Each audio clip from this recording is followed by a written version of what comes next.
In the Middle East, a man appears who calls himself the Messiah and gathers crowds of believers in the new Advent. Is he sent by God, or is he a dangerous fraud seeking to disrupt the world's geopolitical order? The story is told through the eyes of people from vastly different backgrounds surrounding the enigmatic man. For 85 days, enemies have besieged Damascus, where a humanitarian catastrophe is growing. There is no food or water, and many people are dying in the shelling. And one day, two teenagers, Jabril and Samir, who have lost their families, see a man in yellow clothes on the street, urging people not to worry about the city's fall because God has predetermined that it will not happen. Salvation in the form of a sandstorm is approaching, and people run under the onslaught of the elements while the preacher does not leave and repeats that salvation is already close. The sandstorm breaks the supply chains of the enemy troops and they retreat, and the city is saved. FBI agent Eva Geller watches the broadcast of everything that happened, paying attention to the strange man whom people call Al-Masih, and learns that he is leading hundreds of his followers into the desert. At night, the men talk about faith and religion around the fire. Al-Masih asks questions and is strict with those who do not want to think about his questions. Now all of humanity is on the brink, and for people to survive, they must cling to him.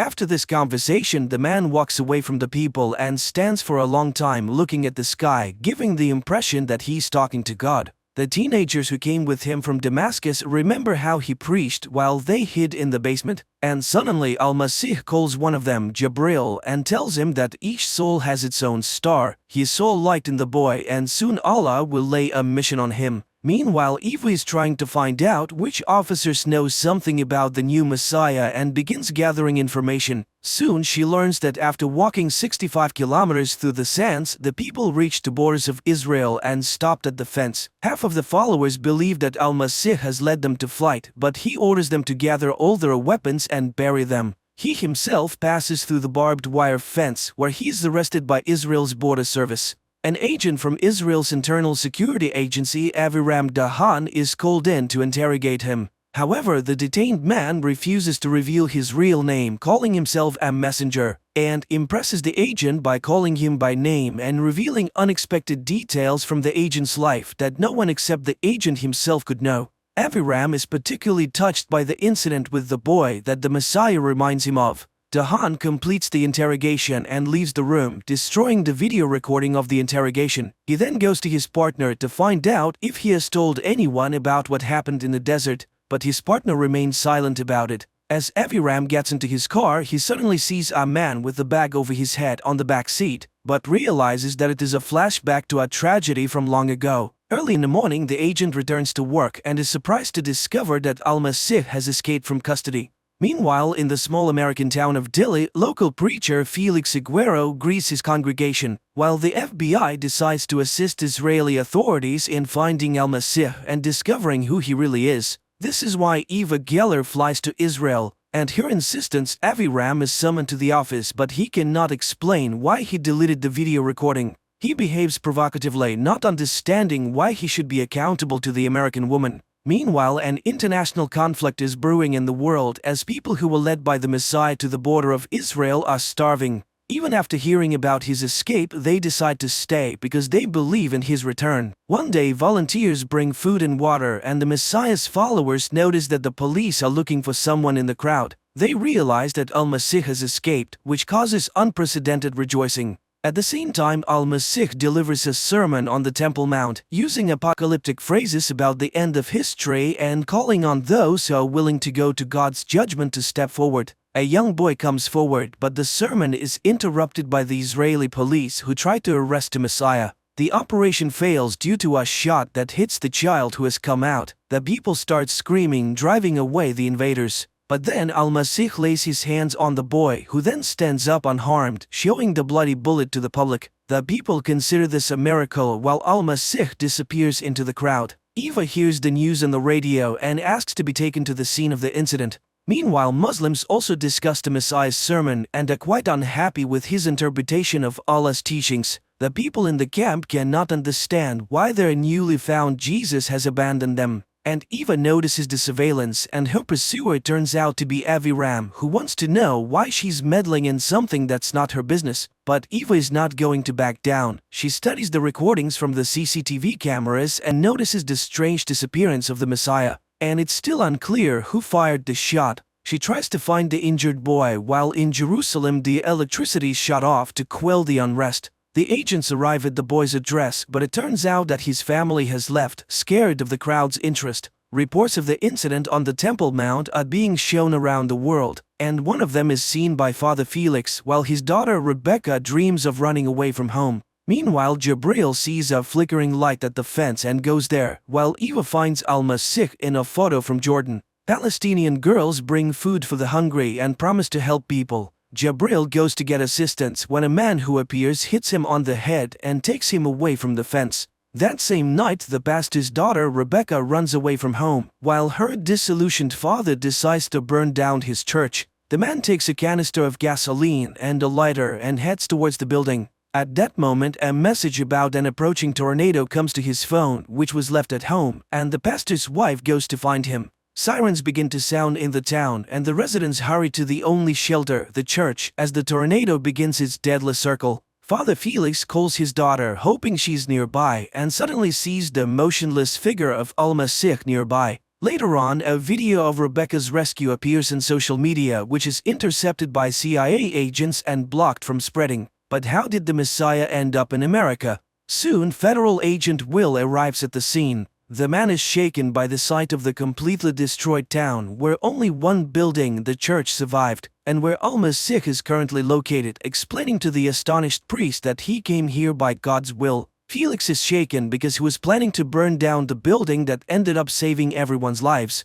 At that moment, Agent Will enters and arrests the Messiah. The priest swears to get Al-Masih out of jail, while Aviram interrogates Jabril in the hopes of finding out the Messiah's whereabouts. But the boy does not know. The agent wants to understand why people follow the men unknown to anyone and promises to prove that there is no God. Meanwhile, Felix turns to a lawyer from the American Civil Liberties Union for help because everything that happened was not a mere coincidence. And Eva arrives in Texas to question Al-Masih, but his lawyer manages to obtain a ban on the meeting. The situation worsens when one of the videos about what happened in the town circumvents their social media block and reaches the mass media. Al-Masih's lawyer tells him that while the charge of illegal entry into the United States is likely to be upheld in court, she can get him out of the federal immigration detention center where he's being held. When the lawyer leaves the detention center, Agent Will informs Eva of this and she rushes to see him. However, during their conversation, Al-Masih turns the situation around in his favor again by showing that he knows her name and sympathizes with her losses, as her mother and husband have passed away.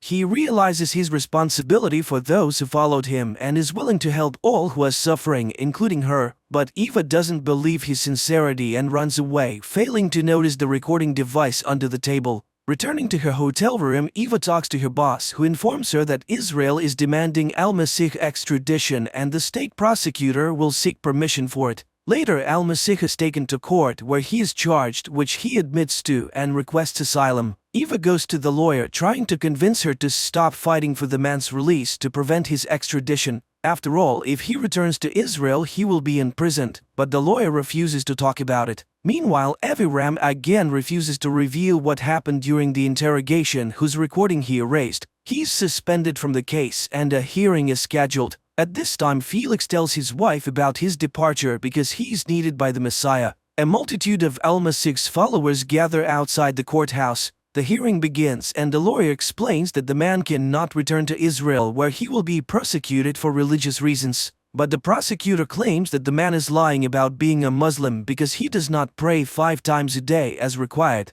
The Messiah responds that he belongs to all denominations because everyone walks under the same sun. This causes a storm of emotions around the world, even in high-level offices. The assistant to the President of the United States tries to pressure the judge to deport the unwanted man, and the judge promises to consider it. Meanwhile, Samir finds his friend Jabril abandoned by Aviram in the desert, and he considers it a true miracle that he survived. The next day, the court makes the shocking decision to grant asylum to Mr. Masih, allowing him to leave the courthouse as a free man, with the car of the Venerable Iguero waiting for him outside. People all over the world are talking about the Messiah and beginning to believe in the miracles he performs. In Delhi, those seeking healing begin to gather. The Reverend tries to organize their accommodation while Samir faithfully tends to Jabril. The Messiah brought by the pastor settles in isolation from people in a small tent where only Felix has access. One day the preacher dares to ask Al-Masih about his future plans, and he says he does not know what will happen next.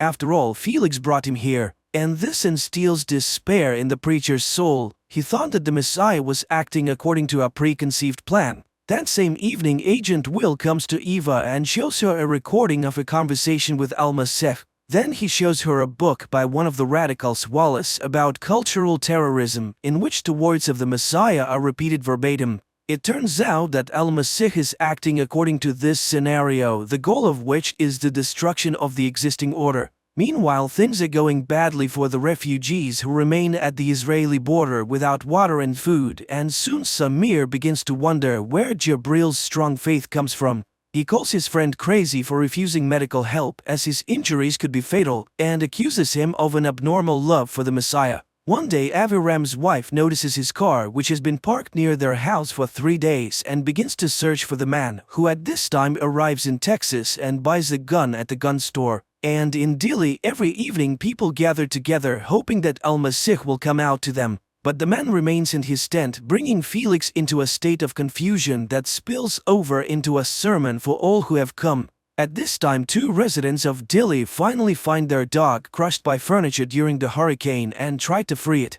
Al-Masih comes out of his tent just as armed Aviram approaches it. The Messiah calmly looks into the eyes of his killer, and Aviram lowers his gun and looks at the departing man's back. The people notice the Messiah, who is walking towards the house where the man decides to shoot the poor dog as it is suffering greatly. The boy asks Al-Masih to save his dog, but he takes a gun and shoots the dog, causing the boy's anger and pain, and then he leaves the town. At this time, Eva catches up with Aviram and he confesses that he wanted to kill the Messiah, who at that time calls pastor's daughter Rebecca to come with him. Meanwhile, the refugees decide that the Messiah has abandoned them and they decide to return to the city, but Jabril stays behind. In the morning, the young man dreams of his deceased mother, who turns into the Messiah and reaches out to him. At the same time, the Texas police ask the pilgrims not to come to Delhi as the city is completely destroyed. Dissatisfied, the people are ready to expel Al-Masih and Father Felix. They write protest messages about the false prophet on the church walls. Meanwhile, Eva learns the true name of the Messiah, Payam Gul-Shari, and he has a brother who works at the university.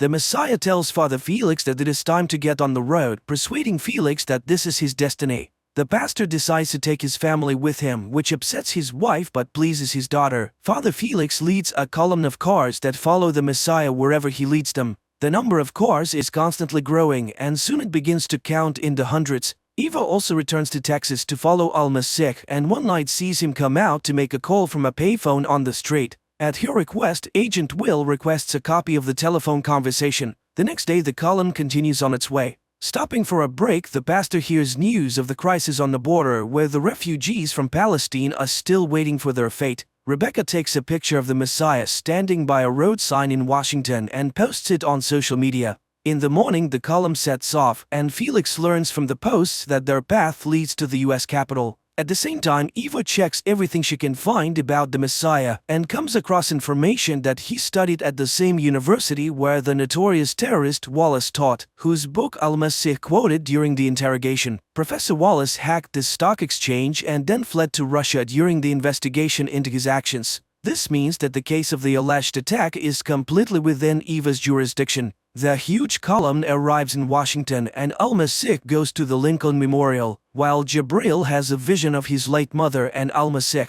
The Messiah speaks about the unity of people in the world around them, and Jabril suddenly stands up as if hearing his speech. Al-Masih asks to look at himself and his neighbors. Jabril strips naked. The Messiah stands before the nation and looks at them so that they finally look at him. It's too late to kneel, time is up. Jabril walks towards the border. Al-Masih heads for the water. Jabril walks non-stop until a soldier's gun barrel is pressed against his chest, and Al-Masih walks on the water. The Israelis retreat, and Jabril leads the refugees. Hundreds of amazed spectators follow the Messiah's journey and record this on their telephone cameras. The world is buzzing after witnessing the miracles of Al-Masih, and even the Congregation of the Causes of Saints is considering the case. Everywhere there are clashes between the followers and the opponents of the newly emerged Messiah. People are sending money to Father Felix, who intends to build the Church of Al-Masih with it. Meanwhile, Jabril arrives in Western Jordan, where he is welcomed as a liberator. The refugees are brought to a secluded house where they will be given food and shelter. But Jabril is separated from the others as he openly declares his allegiance to Al-Masih. Meanwhile, Eva reports her findings to his superiors. The Messiah has a fairly long trail of connections to banned organizations and, most importantly, to Wallace, who is now hiding in Moscow. Senior officials in the US government are concerned about the popularity of Al-Masih, so the head of the White House staff demands that the CIA do everything possible to discredit him. But Eva reminds them, this is not just terrorism, this is a new level of destabilizing society. Meanwhile, the society is discussing the Messiah with ever-increasing fervor. People are divided into those who unquestionably believe in him and those who consider him a false prophet. Felix preaches on behalf of Al-Masih and reminds people of the importance of faith. The Lord has chosen them specifically, and it is important to understand why. At this time, a woman with a terminally ill child sneaks into the hotel of the Messiah, and the man agrees to take the girl, but only alone. However, his room is under 24-hour surveillance. Meanwhile, the young refugees begin to learn different sciences, among which religion is at the forefront. Sheikh personally comes to Jabril to understand the depth of his faith, and the young man confidently answers that he unquestionably believes in the Messiah. Meanwhile, Eva discusses the Messiah's water-walking feat with Aviram. After all, Jesus did the same thing. He performed tricks and attracted supporters. The man is impressed. She speaks like a true Jew. Agent Will continues to monitor the Messiah's room and one day witnesses a girl knocking on his door, praying for healing. But the man immediately understands the true purpose of her visit. The girl has come to seduce him. He reveals her soul, pitying the woman who sells her body, and from this her soul melts and dies. The girl admits that she was paid for the visit and cries from the moving words of the Messiah, who confesses to her the eternal love of God for his children. These words bring tears to Agent Will's eyes, who is watching the scene. At that time, Rebecca runs out of her parents' room and sees the Messiah escorting the girl out of his own room. The girl runs away and Al-Masih catches up to her on the street. He tries to explain her special place next to him, and the girl shares her observations that the world seems to be on the brink of something grand. The prophet turns to Rebecca and asks her to do something unimaginable, and she promises to do anything he asks. Meanwhile, the CIA manages to find Al-Masih's brother, who reveals that their parents were of different faiths and died early. The boys were raised by their uncle, a professional illusionist, and Al-Masih always loved being the center of attention. The uncle was a tough man, but he taught the boys everything he knew: English, literacy, and most importantly, how to perform tricks. And at that moment, someone puts a dark bag over Al-Masih's head as he enters his room. The man finds himself in the office of the President of the United States, standing before the head of state and demanding the withdrawal of all US troops from around the world using the president's sincere faith. The politician is shocked. It's simply impossible, since the American troops are used precisely as peacekeepers, and if they are not present, there will be chaos in the countries under their control. However, the Messiah lists the names of countries and cities where Americans have been waging wars. He offers the president the chance to go down in history as a true peacemaker saving the world. And he says that the history has ended and the world will soon start anew. Meanwhile, Eva learns that a few years ago, Al-Masih was placed in a psychiatric clinic and goes to the college where the men studied. But the director can't remember anything particularly noteworthy except for his thesis.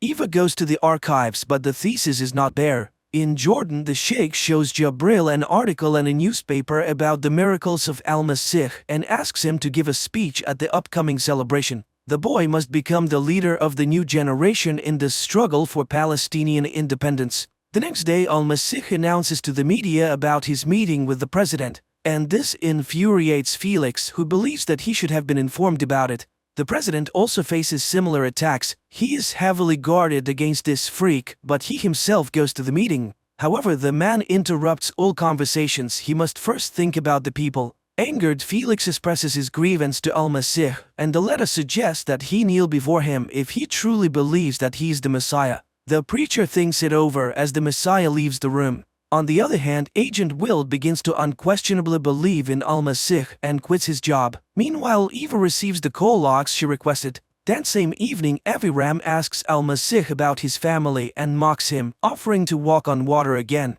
But the man only smiles in response and asks a counter question. Why isn't Aviram leaving? The agent can't answer. The president talks to Al-Masih again and he informs him that there is no more time to think. At that moment, water begins to flood the president's feet. Upon waking up, the man learns about an unprecedented flood destroying the U.S. coastline. Later, the daughter of the Reverend Iguero tells him that Al-Masih came to Texas for her, not for her father. Meanwhile, in Jerusalem, a guard confesses that he was the one who freed the Messiah from prison, not Aviram Dahan. That same night, the girl hired by the president's assistant to compromise Al-Masih returns all the money she received for it. She doesn't care whether he's real or not. What matters to her is that he's a very good person. Meanwhile, the president flies over the affected areas and, in addition to providing material assistance, urges people to pray and hope for the help of the Lord. At the same time, the pastor's wife asks Al-Masih why he chose their family. He says that faith can be found everywhere, and he wants the same thing that the Lord wants, the flood. Meanwhile, in Jordan, the Sheikh is teaching Jabril about the speeches and Palestine's independence. It's very difficult for the illiterate boy to remember unfamiliar words, but the Sheikh is insistent. His friends are also being heavily influenced at this time, with religious ideas being drilled into their heads. Meanwhile, Reverend Felix asks a famous showman to include Al-Masih in his program. After all, it's a chance to speak to the multimillion audience. Eva checks all the numbers on the list and finds one that Al-Masih calls frequently and talks to the caller for quite some time. Meanwhile, the President of the United States is informed of the buildup of Russian troops on the border with Latvia and is demanded to make a tough decision. On that day, Eva finds Al-Masih to tell him that she knows about his diagnosis, Messiah complex, given to him in the psychiatric clinic, and about his uncle, the magician. She thinks someone is using him and promises to find and arrest the puppeteer. And he confirms that he knows Wallace, who is still his friend despite being accused of terrorism. After that, Felix tells Al-Masih about the invitation to television and he agrees, but only if the Reverend brings his daughter with him. In the evening, Eva talks to her father and is amazed to learn that her own father believes that Al-Masih is the Messiah of the end of times. Meanwhile, it turns out that the complex in the Badia is a terrorist training camp and Samira is being prepared for the role of a suicide bomber. Meanwhile, Eva decides to act on her own and dials the number that Al-Masih constantly calls. She hears Wallace's voice in response, so her theories about Al-Masih's connection to the terrorist are confirmed. But during the conversation, the man refutes all her conclusions. It's a pity, but she doesn't understand what's going on. And of the two of them, he is not the most dangerous one. The woman flips through his book again, reads the dedication on the title page and has an epiphany. Meanwhile, the president requests an analysis of full withdrawal of American troops from Eastern Europe. Eva goes to her boss. Wallace's book is the work of Al-Masih, so it's actually the opposite. The recognized terrorist is a disciple of the Messiah. In the meantime is the day of the television appearance. Al-Masih and Rebecca prepare for their performance. At the mosque, many believers come to listen to Jabril's first speech. The boy is very nervous, but the sheikh is nearby and guides him. The show host warms up the audience before the Messiah's appearance on stage, while Samira is also being taken to the mosque. But just before going on stage, the Messiah leaves the studio and gets into a car, while Samira puts on the suicide bomber belt. The audience demands the Messiah's appearance and Rebecca takes the stage. Jabril starts his speech about the Messiah simultaneously with Rebecca, while Al-Masih is driving in Aviram's car. The teenagers repeat his words to the audiences, "We are all one people." At that moment, Samir enters the mosque, shows the explosive device attached to his chest and raises the button. Looking into Jabril's eyes, he can't bring himself to press the button. However, Samir's mentor remotely activates the bomb vest. Rebecca suddenly loses consciousness in the studio. A powerful explosion rocks the mosque. The action moves back several years when Aviram and his partner kidnapped, interrogated and killed an underage son of one of those who had organized an explosion in which Aviram's mother died. But it turned out that the boy was not the man's son at all, and it is still haunting the agent. In the present, he himself is driving the Messiah to the airport to deliver him to Israel. After the mosque bombing, the victims are given help. Unconscious Jabril is carried out on a stretcher. The same thing happens to Rebecca. Meanwhile, Eva Geller learns that Al-Masih has been kidnapped. The CIA tracks the plane on which he's being taken, unaware that it was all done on the orders of the president's assistant. Rebecca wakes up and tells her father that the Messiah is gone, and he will not return. Jibril wakes up in the back of a truck and sees a dead man next to him. He squeezes his hand and the fingers twitch under his palm. Eva finds out that the plane with the Messiah has taken off from a government airfield, and her boss tries to pressure higher-ups to find out the plane's destination, threatening to tell the president about everything that has happened and thus driving the country's leader's assistant into a corner. At the same time, in the sky, Al-Masih talks to Aviram, persuading him to free his conscience because God still loves him, and that people always choose between good and evil, and the last thing he will see before he dies is the face of that boy. Meanwhile, the president's assistant decides to reveal Al-Masih's true name to the press and the folder with his dossier, highlighting his mental illness and the fact that he was raised by an illusionist. In the sky, the plane begins to experience severe turbulence. There is an explosion in the tail, and Aviram sees the face of the deceased boy in front of him, whose face is being covered by the Messiah's hands. In the command center, Eva is informed that the plane's signals have disappeared from the radar. She realizes that a tragedy has occurred. On TV, news reports reveal the Messiah's real name and biography, causing confusion among Al-Masih's followers. After hearing everything, Felix leaves the hospital. Jibril also watches Messiah's brother talk about his ability to perform magic tricks. Eva accuses the president's assistant of destroying the diplomatic plane, but he warns her to watch her tongue. The woman is overwhelmed because the entire operation has collapsed and she cannot prove anything. Meanwhile, Father Felix arrives at his church and sets it on fire. He no longer believes in anything. Meanwhile, Aviram wakes up in the middle of blooming poppies and sees the Messiah above him. Then a local boy appears before him, offering him a flask of water and enthusiastically stating that the man has performed the miracle. He resurrected Aviram and another man. They both were unquestionably dead, with gray faces and flies crawling over them. Then he touched them and they came back to life. The agent watches in amazement as his partner bows to the perfectly unharmed Messiah standing in front of him.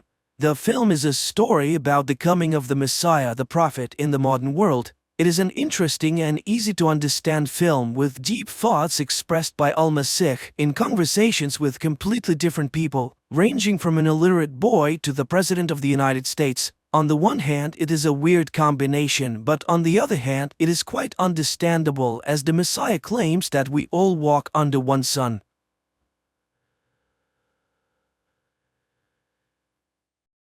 Czech astrophysicist Jakub wakes up in his ship thousands of miles from Earth.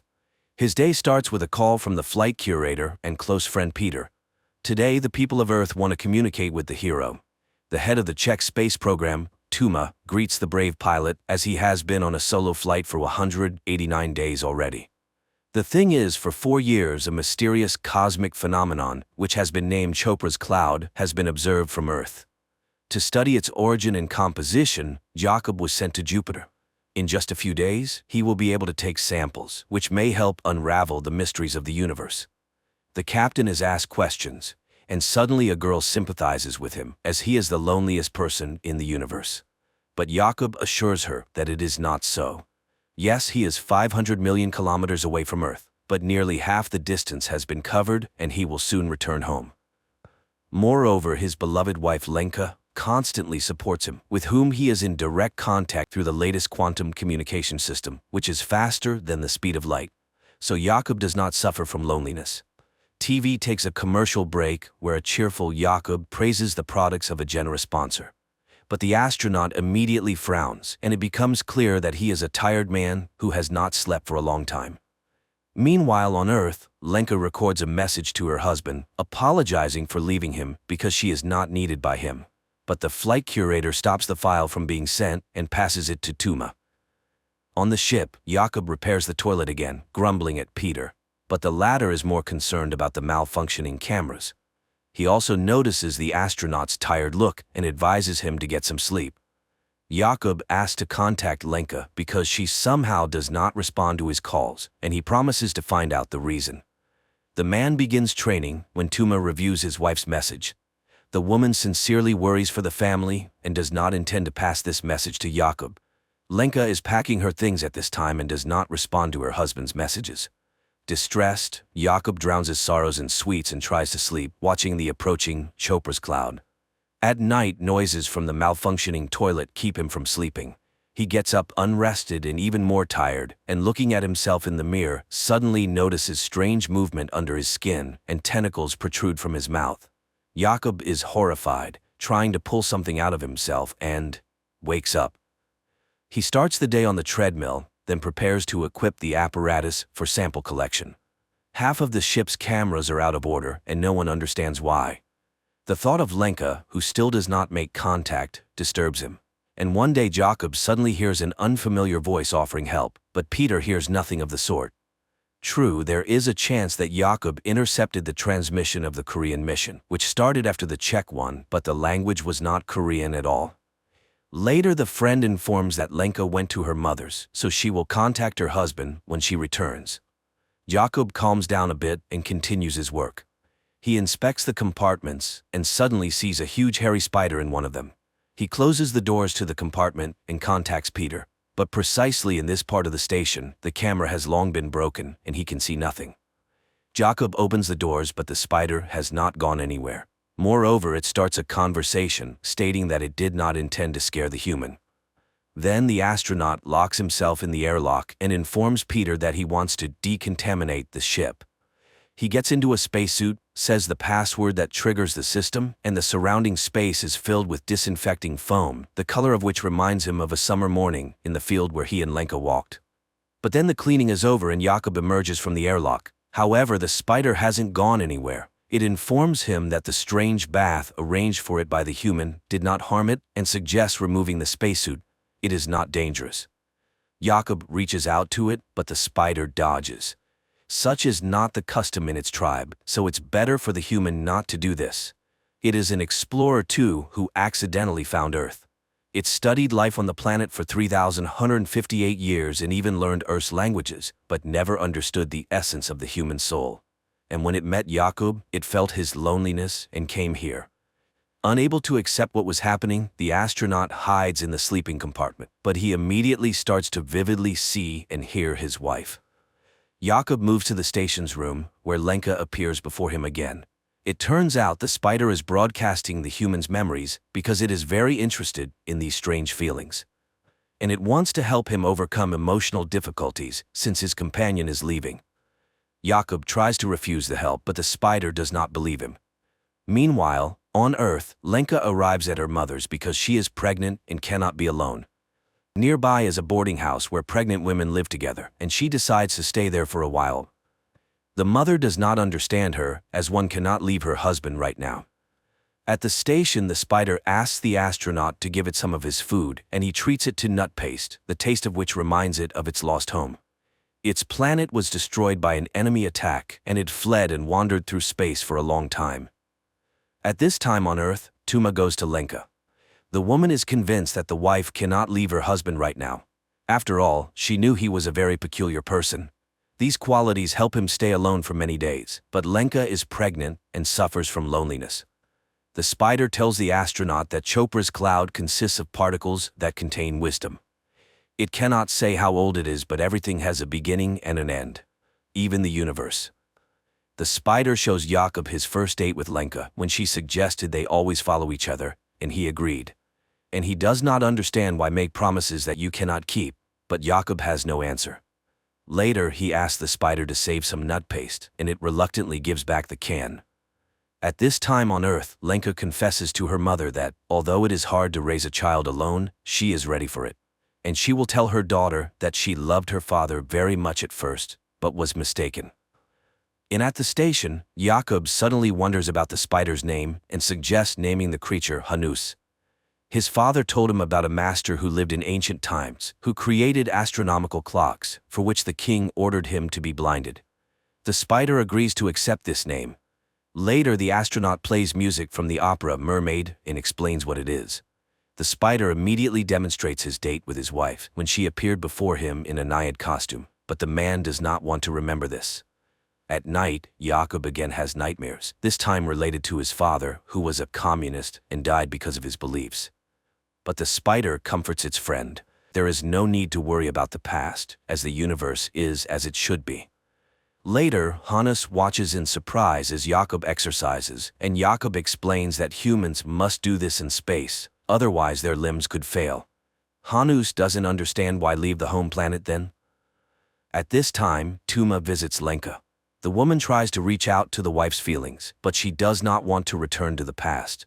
Then the head says she will not pass her message, and the whole point of the silence surrounding their talks is that inside they are together.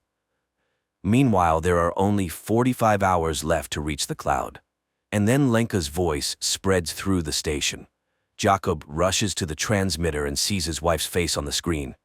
They talk about the past and the future when he sees a glowing particle in front of him, which Hannes calls the beginning. Jakob tries to catch it in a jar, but the particle freely passes through all surfaces. Suddenly, the ship loses all communication, and then Chopra's particles start swirling everywhere. Hannes calms the human. The beginning will not harm him, so there is no need to fear. It is a regular repository that cannot be described in human language. And then it asks why the arrival of a child so upsets Lenka. Because her feelings smell of fear.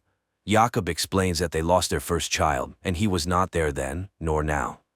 For what? The spider shows Jakob their conversation when he promised to be there, but he lied to his wife, and she stopped believing him.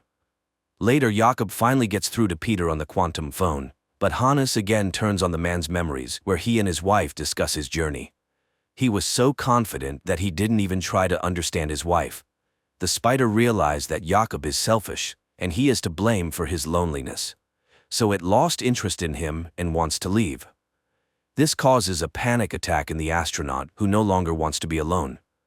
Jakob tries to grab the spider, but it itself presses the man's body to the bulkhead and reminds him that it preferred to communicate without touching.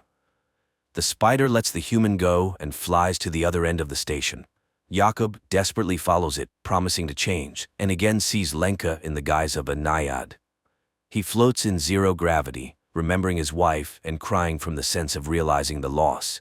Then he calls Peter and asks him to visit the woman. The friend goes to the boarding house and hands her the quantum phone.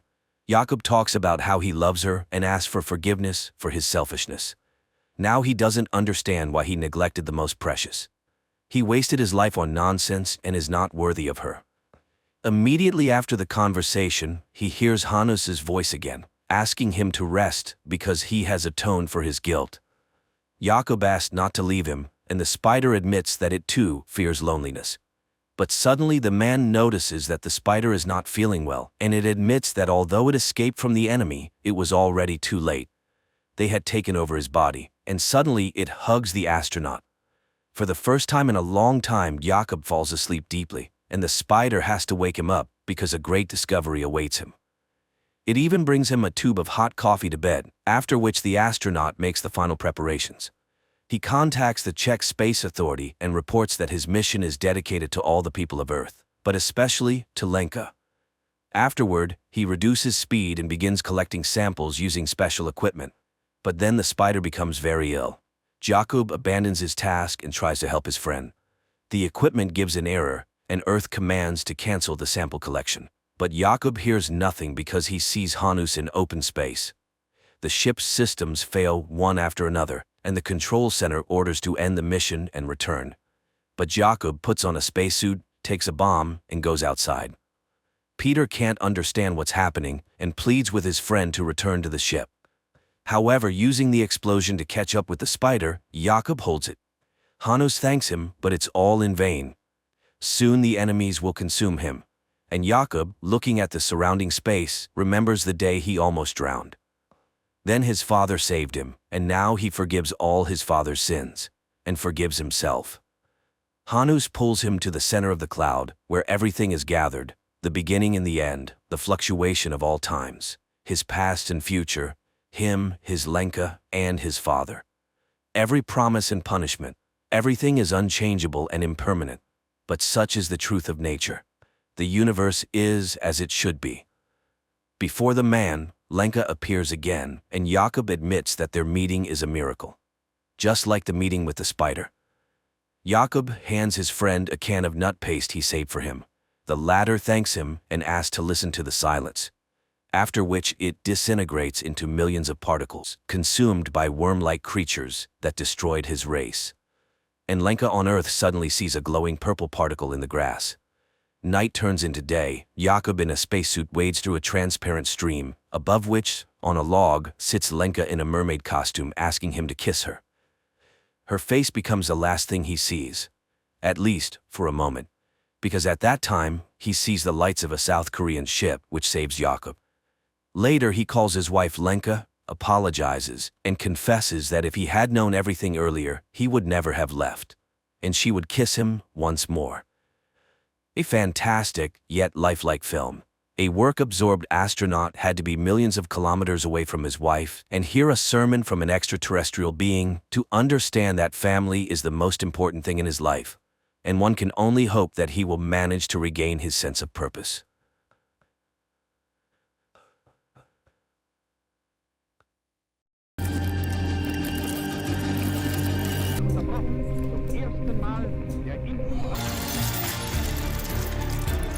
The movie begins in Leningrad in 1940.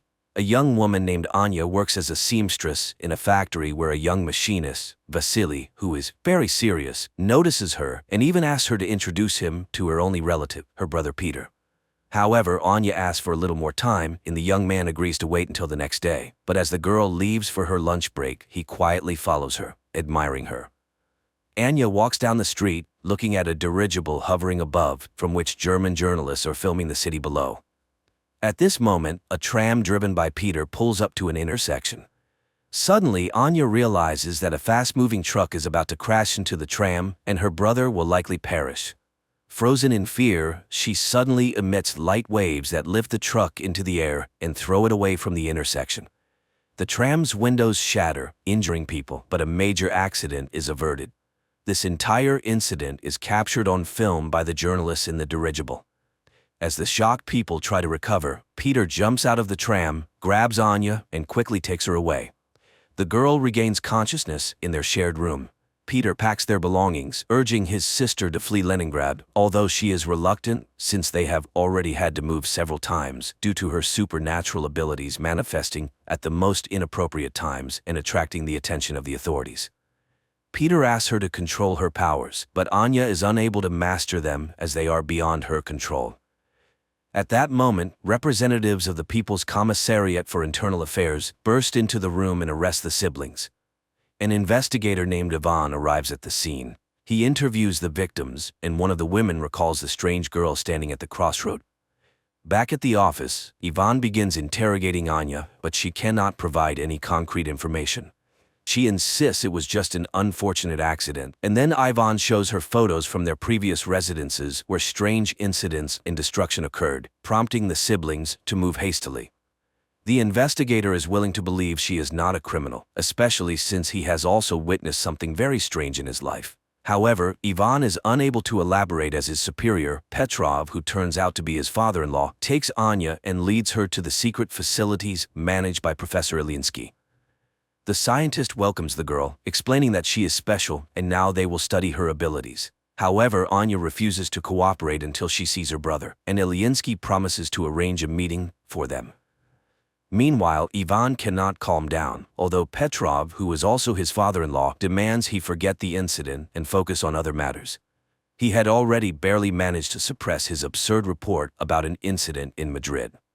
Returning home, Ivan tries to tell everything to his wife Vera, but she asks him to take a vacation and forget everything that happened. The action shifts to 1936. A group of Soviet soldiers, including Ivan, engages in battle with Spanish fascists in Madrid. Suddenly, a man in a strict coat and hat, wearing a strange mask, appears before them. Looking at the soldiers, he utters something incomprehensible, after which Ivan's comrades start shooting themselves one by one. Only Ivan finds the strength to shoot at the man in the mask. The man quickly disappears, leaving Ivan amidst his fallen comrades. The year is 1940. A man in a mask named Neumann and his assistant Katerina arrive in Munich, where the woman meets a Jewish boy named Baruch on the street, who plays chess brilliantly. She offers him a ride with them, noting he can always leave if he does not like their school. An orphan agrees and gets into the car, where Neumann utters several hissing words, causing Baruch to fall asleep instantly. Newman agrees that the boy is brilliant, but by no means possesses superpowers. However, Katerina is determined to help the boy. Meanwhile, in Moscow, Professor Ilyinsky leads Anya to the laboratory where she will be studied, and fulfilling his promise, brings her to a cell to see her brother. Peter again asks her not to show her abilities, and she promises to write to him. Baruch is brought to an ancient castle owned by Neumann. The boy is laid in a hammock in a hall inhabited by many other teenagers, but when the adults leave, he wakes up and is frightened by the dark silhouettes surrounding him. Back in Moscow, Professor Ilyinsky leads Anya to a separate room, more like a cell, and locks her in there. He then reports to Petrov that he has never seen anything like it. The girl is a scientific discovery, a unique case, to which the chief objects. She is a new weapon. Later, Anya is subjected to various tests, but she shows nothing special. Ivan cannot forget the incident, studying everything related to the strange explosion. The video footage of the accident also reaches Neumann, and he decides to fly to the USSR. There, the man is taken to meet with Professor Ilyinsky. Neumann introduces himself as a worker from the Ahnenerbe organization and immediately determines that the professor is terminally ill. He offers to ease his pain if the professor allows him to speak with Anya. Ilyinsky does not believe in his abilities, but Neumann utters something, and glowing waves emanate from him, enveloping the professor, causing him to lose consciousness. Taking advantage of this, Neumann searches his desk and takes some papers. Soon, Ilyinsky regains consciousness, but strangely feels no pain. He agrees to arrange a meeting with Anya and leads the German to the laboratory. Neumann approaches the girl and secretly shows her an execution order for her brother. Then waves of unprecedented force begin to emanate from the girl, literally blowing up the entire laboratory. Neumann grabs her and escapes. Ivan sees from the window a man in a hat whom he immediately recognizes and runs to the laboratory where explosions are heard, but Neumann and the girl are nowhere to be found. The narrative shifts to 1924. In a remote Karelian village, a woman lives with two children, Peter and Anya. One day they go with the village boys into the forest. Suddenly a pack of wolves leaps out at the children. The children freeze in fear, but waves emanate from Anya, scattering the beasts. When the men arrive at the clearing, they find the girl dead. 1940. Petrov enters the devastated laboratory, where people connected by tubes into a single organism and marked with the letter M lie in chairs. At first glance, this structure was not damaged by the explosion, as the injured Ilyinsky lying nearby confirms. The professor reports that Anya caused all this and refuses to continue the experiments. Then, Petrov shoots him. Afterward, he goes to Ilyinsky's colleague, who everyone simply calls Professor Lyubov. Petrov asks her to activate the M Squad. Learning about the professor's death, the woman refuses to help Petrov, but he reminds her of her family, and Lyubov reluctantly agrees. On the train, a customs officer searches Neumann's compartment and finds an iron sarcophagus with Anya inside. Unsure of what to do, he goes for help. Meanwhile, Anya envisions her own funeral following the incident with the wolves. Frightened, she comes to, and Neumann informs her that he is saving her. Anya tries to run, but the customs officers, who decided to detain the strange German, stop her. However, he utters something, and the military personnel bring their pistols to their own heads. Neumann and Anya leave. At the same time in Moscow, Petrov reports to his colleagues that a member of the Ahnenerbe, which translates to ancestral heritage, Neumann has stolen a valuable exhibit from the USSR, the girl Anya. A squad has already been formed to pursue the German and will depart in a matter of days. Learning of this, Ivan requests to be included, but Petrov, feeling sorry for his daughter, refuses to do so. Neumann leads Anya to a spot where Katerina's car is waiting, and she drives the pair to the castle. It is apparent that the woman does not like Neumann's new toy, but he immediately says that Anya is just like him. At the castle, they are greeted by children whom Neumann calls his army. Anya is escorted to her room, and Neumann finds a guest in his office, Admiral Canaris, who is very interested in the scientist's research. But today he has come to express his displeasure with Neumann's sabotage in the USSR, as it could start a war. Neumann reassures him and invites him to a formal dinner. Meanwhile, Anya is startled by a sound and sees Baruch in her room, trying to open her window to escape the castle. But Katerina and Neumann appear and stop him. While Katerina takes the boy away, Neumann tries to convince Anya that the castle is a paradise, and no one wants to leave of their own volition. and Katerina brings Baruch to a bedroom, reminding him that he must speak only German and not tell anyone his real name if he wants to live. But when she leaves, the other teenagers attack him. In Moscow, Ivan asks his wife to help him get enrolled in the squad, after which he goes to Professor Lyubov. He is interested in whether hypnosis can make a person do what another wants. The professor asks him not to travel to Germany, but he is determined to find the man in the mask. In the castle, Anya finds Baruch hanging. The boy tries to explain that the others hate him and beat him, therefore he wants to run away. But Anya admits that it was the same for her until she became strong, and he can too. Later they find Neumann in the park, who promises Anya he will teach her to control her power. He explains that he inherited the castle from the person who adopted him, and now it serves as a refuge.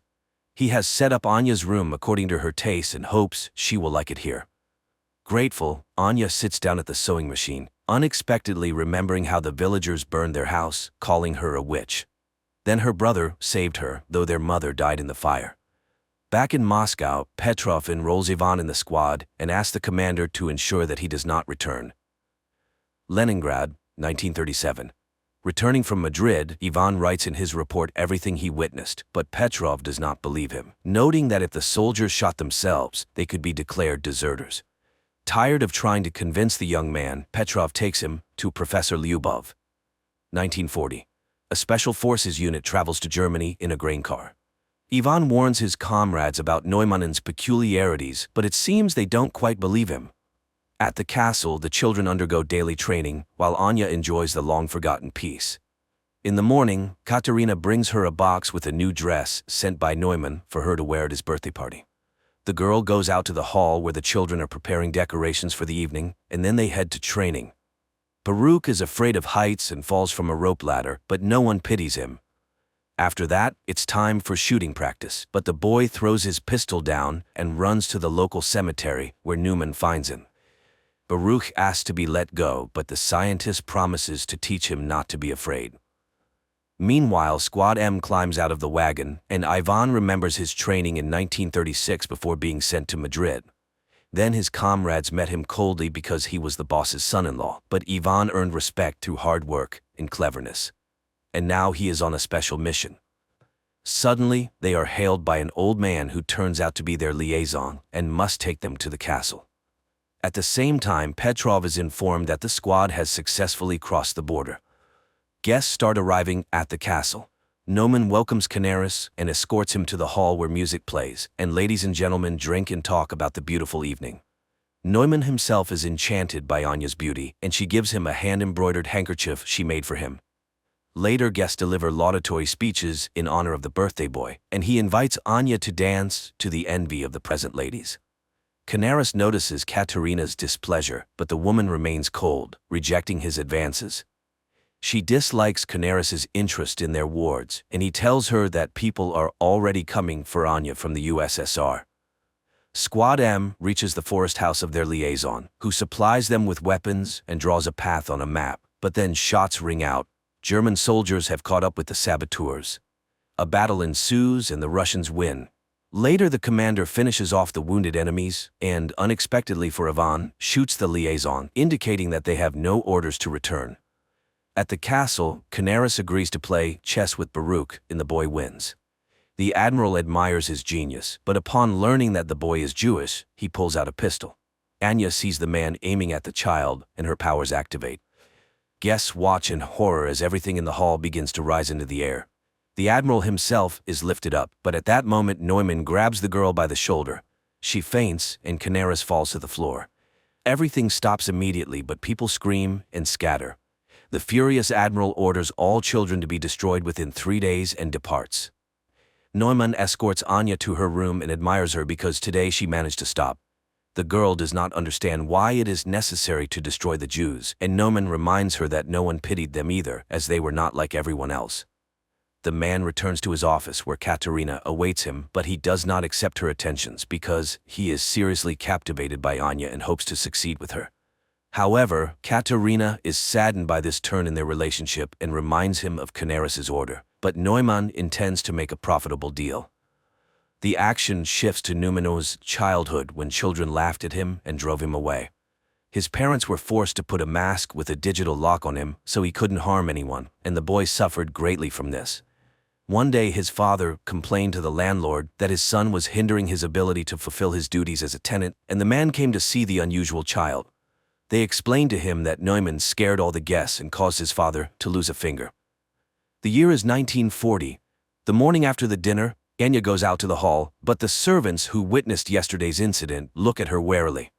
Then the girl goes to the park, where she is met by an armed Katerina, but seeing the guards, she returns to the house. Later, Neumann conducts a meditation for the teenagers, asking Thor to give them strength. Anya sees this and asks for permission to start training. Neumann orders Katerina to stay at the castle and wait for guests, and he takes Anya away. Meanwhile, the squad continues to move through the forest. Soon they find a rubber boat at the prearranged place. Neumann puts Anya on his personal plane and takes her to his parents' house. Landing, they walk across a bridge and suddenly Neumann asks the girl to remember her brother. Her powers activate. Water rises up, carrying fish and creating a reverse waterfall. But then the man calls her. Anya comes to her senses and everything returns to normal. However, now she can use her powers when she needs to. Soon they enter an old house and Neumann recalls how he was taken from his father's home. Lastly, his mother writes down the password to his mask on a piece of paper, and little Neumann leaves their lives forever. In the present, he tells that his father was a harsh and cruel man, often beating him and his mother, so he promised himself that his child would never be unhappy. The man remembers how his patron removed his mask and wanted to throw it away, but Neumann did not allow it.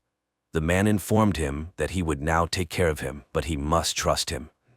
Soon they arrived at the castle, where the patron confessed that every person has the right to be happy, and the boy lived for the first time like a normal child. But a year later, war came. His patron went away on business, and their home turned into a hospital. Neumann helped as best he could. Once he had to assist in the amputation of a leg.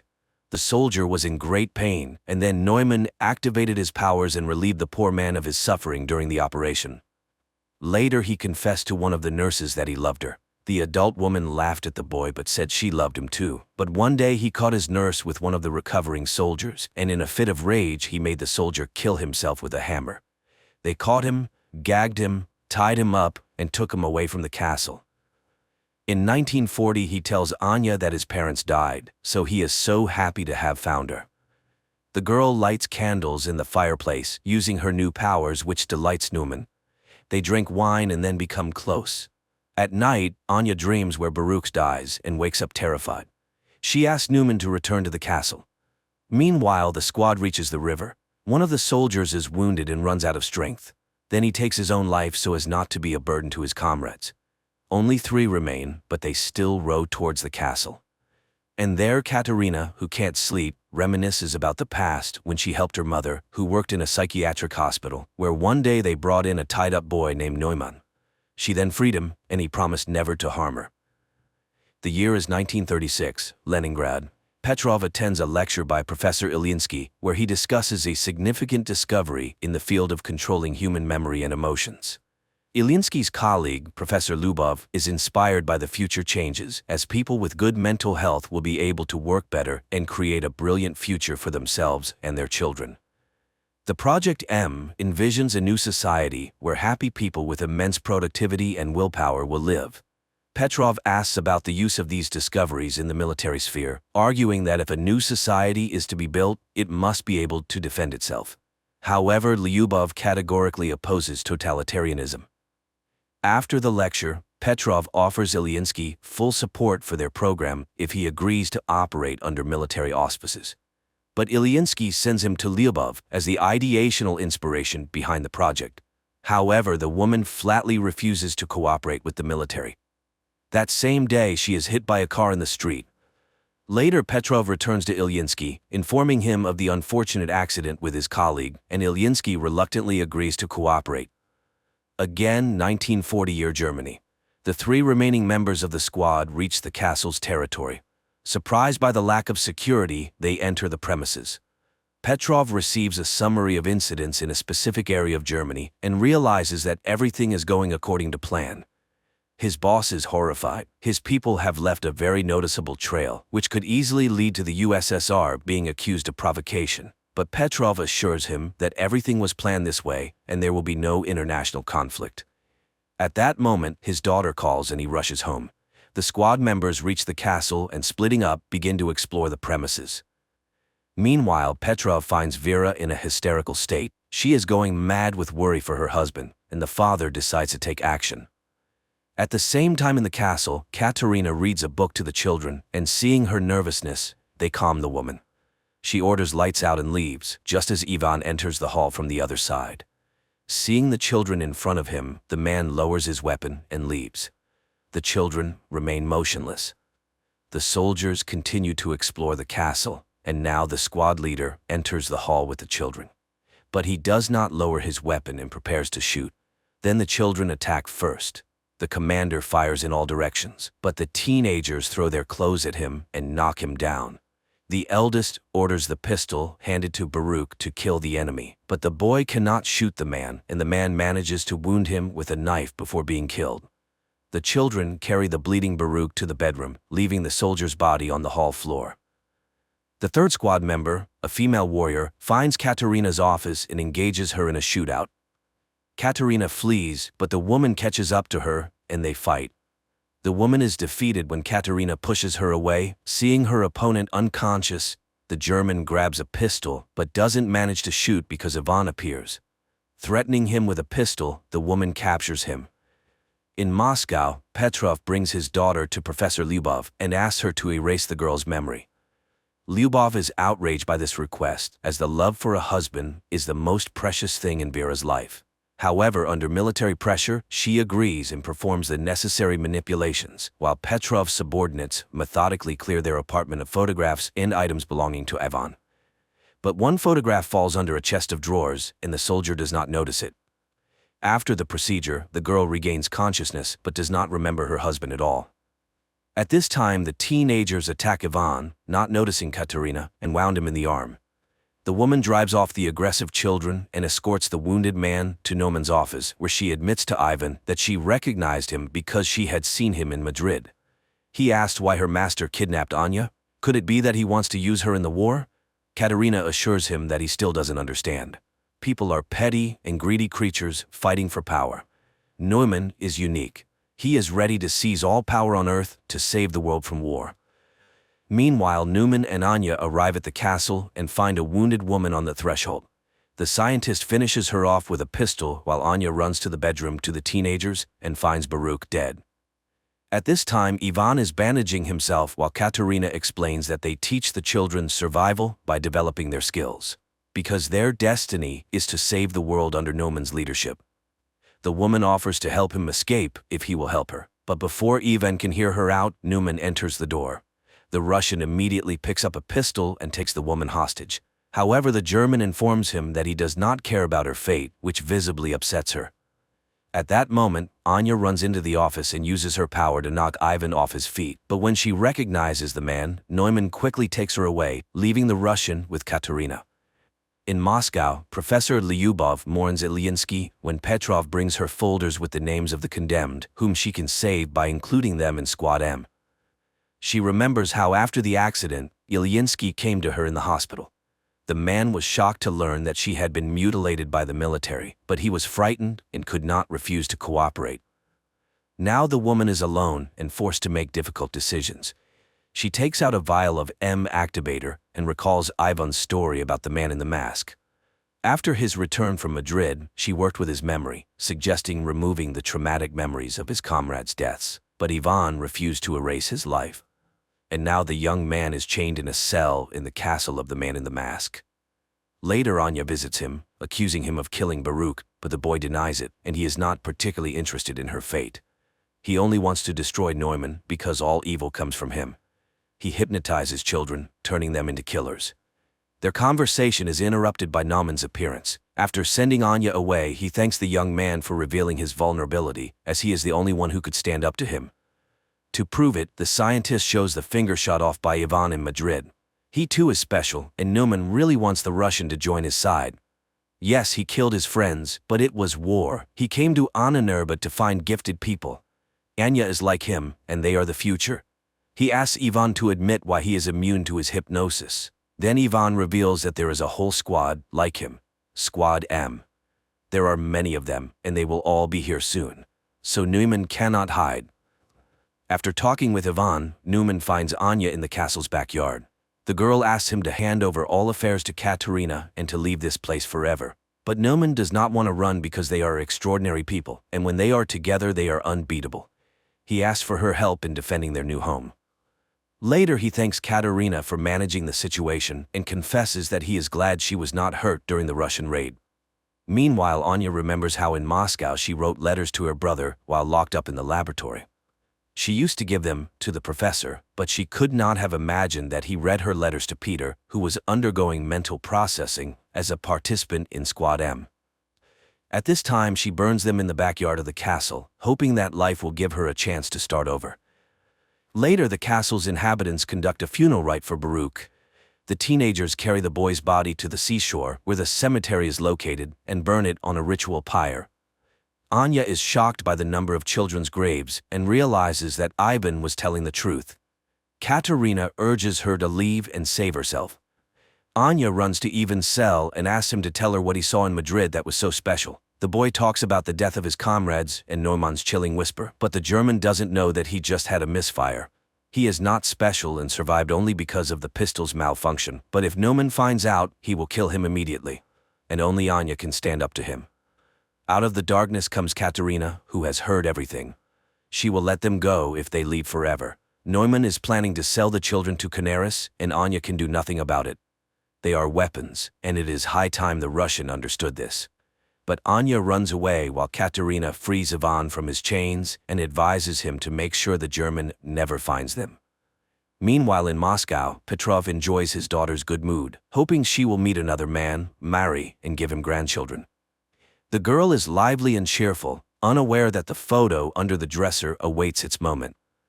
At this time, Neumann orders the Russian man to be killed, and he goes to look for Anya. Meanwhile, Katerina leads Ivan to her car, where Neumann's guard catches up with them. He engages in a fight with the Russian, and when he is about to kill him, Katerina attacks the guard. The guard is much stronger, and Katerina has to shoot. The teenagers hear the sound and run into the courtyard while Katerina puts Ivan in the car and drives him away from the estate. Neumann finds Anya at the cemetery. The girl asks him to let the children go, but he refuses. They are insignificant to him because he hopes to build a new world using their combined powers. Moreover, they will definitely have a son who will be the strongest and greatest on the planet. Hearing this, Anya wants to leave. Then Neumann sees Katerina's car and realizes what she is about to do. He puts on his quantum mask, which greatly amplifies the power of his voice, and begins to speak while Ivan stands on the car step and aims an assault rifle at him. The mask works. Katerina's car loses control and crashes from a high cliff into the water, but Ivan manages to jump from the step and survives. Then, members of the second Squad M, who were heading to the castle, covering for the distracting maneuvers of the first squad, open fire on Neumann. But the soldiers are programmed for total destruction, and one of them engages in a fight with Ivan, not realizing he is an ally. The young man has to kill the soldier. Neumann asks Anya to activate her power, and the girl begins to do so when she recognizes one of the soldiers as her brother. Neumann is knocked down by her force, rocks crash from the sky, and the girl runs to Peter, realizing that this time he is indeed dead. Anya's powers activate again when Neumann falls from Ivan's shot. The girl mourns her brother as teenagers appear on the road. Ivan grabs Anya and drags her away while the children pick up Neumann's body and carry it into the castle. The Russians run to the airplane and manage to take off at the last moment. 9 months later, Neumann, who survived the injury, listens to Hitler's speeches and experiments with a new kind of influence on people, broadcasting his voice through radio equipment. Meanwhile, in Anya's native village, a bearded Ivan arrives from the woods as his woman is about to give birth. Pregnant Anya is dragged into the village where women come to help. As the birth proceeds, an announcement about the start of the war with Germany is broadcast from the speakers. Later, surrounded by streams of power, Anya gives birth to a healthy baby boy. Neumann is immediately informed by a fortune-telling girl. Then one of the villagers recognizes Anya and hurries to tell his fellow villagers whom they have just helped. But Ivan stops him when bombers appear in the sky, from which a large number of paratroopers descend.